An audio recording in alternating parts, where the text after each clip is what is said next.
Greetings, YouTube.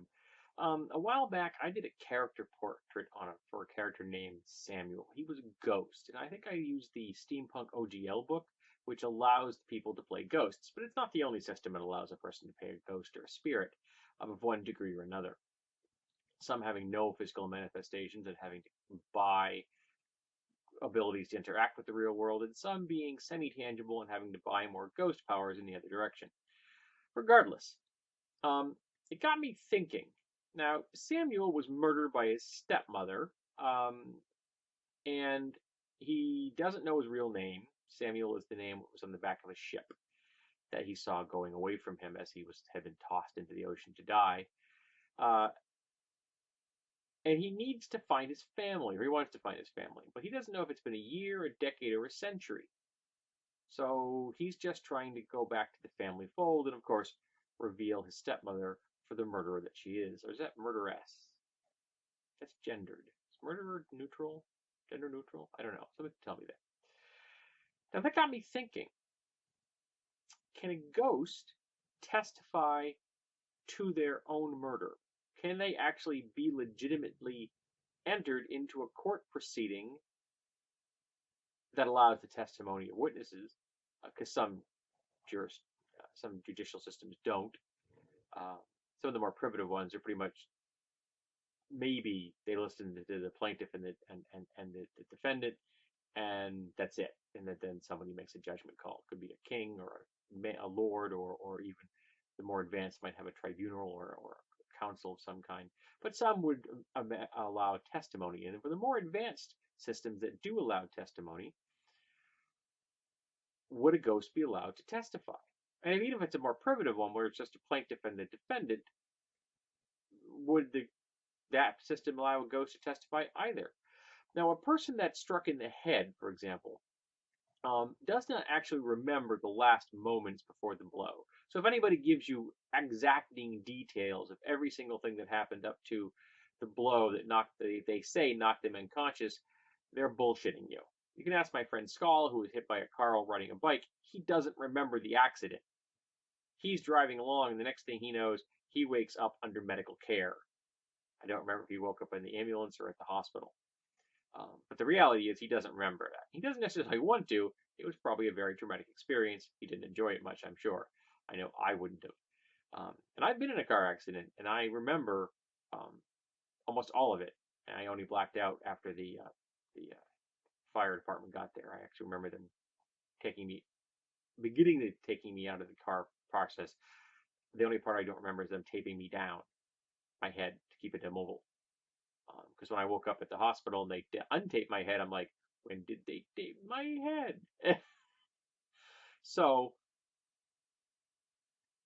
the ghost may not actually know every detail if they had been struck in the head, but if they were struck somewhere else in a less instantaneously lethal manner, in the heart, in the even a gut wound that could have taken a very long time for a person to die. A gut wound can take anywhere from minutes to hours or even days to kill someone.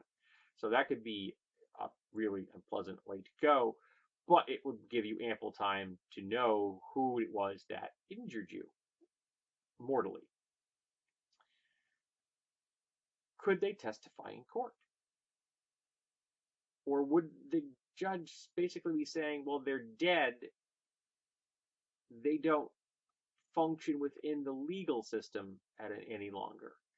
Of course, that also then brings in all the other types of undead. Can vampires testify, bear witness, be examined, cross-examined in a court case? What about ghouls or any other more exotic communicate as we understand it? Or would they be untrustworthy? In D&D, medieval. And in my opinion, the only truly neutral undead, at least out of the gate, are skeletons, but we've had that argument before. But I do believe that dead could and be neutral or good. So could you trust their testimony? Would there have any validity or legal with their life? Now, in the Anita Blake's series, which was basically soft poor corn in many ways, entertaining, mind you, But it was absurd in so many levels, on so many levels. And one of the things that made no sense is that somebody in the United States government gave vampires citizenship, and I didn't ever understand that. They're dead. Most of them are a public danger. Why would you do that? But someone did, so they were in the legal system. But in Pathfinder and D&D, that's far more open to interpretation, and it's less clear cut, I guess, is what I'm going at. I would have to decide which societies in a campaign would allow that and which would. Some would probably accept it without question. There are many societies in our world that have ancestor worship and that firmly believe they have regular contact with their ancestors of one variety or another. That also brings into account, what about spirit totems or spirit familiars that could communicate in some meaningful way? Not necessarily ones that channel themselves through a medium, because that's going to be highly contentious that there is actually no spirit involved. Just the way the assisted communication turned out to be a real sham when it came to be some severely mentally challenged or physically challenged people, quote unquote, communicating through their assistants, human assistants, their regular neurotypical assistants. I didn't mean to say human, I apologize. A neurotypical assistants. We found out that it was absolute bull, that their clients could not actually communicate, and they were just wishful thinking, essentially, projecting themselves onto their client in the hopes, because they had such affinity and care for them. So it wasn't necessarily in a bad place, but they were still full of bull. So if you are channeling a spirit, that may also be something that be considered full of bull. I can see there's to be a solid argument for that. But I do think that opens up some interesting conversations. Which societies accept this? Which societies accept necromancy as the norm, and realize that unintelligent undead like zombies and skeletons are things that should be judged on how they are being ordered by their creator, as opposed to being dangerous in and of themselves, such as a sword is not necessarily dangerous unless the person wielding it is evil. A sword's just an object. In many ways, a skeleton and a zombie is just an object that moves around. No one questions the motivation of an animate object spell, because they're just objects that move around at the behest of a spellcaster. And I view zombies and skeletons in a very similar manner. They're just a very specific type of animate object. And if you want to throw a curveball at your party, use animate object spell on a corpse, and they'll think they've encountered a corpse that can't be turned. It's quite funny.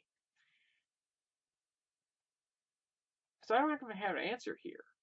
This is a legitimate RGP ponder. I just started thinking about this at work the other day, because someone mentioned ghosts.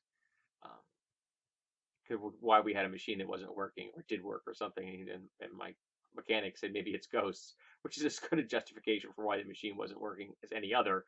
Could have just been, it's Tuesday, so our machines are a little on the dinky side, a little on the temperamental side. If anyone ever tells you uses the phrase, they work like a machine, that's bull. The machines I work are just as organic as the people that run them. So I got thinking about ghosts and the law and testifying in court. So let's have a conversation.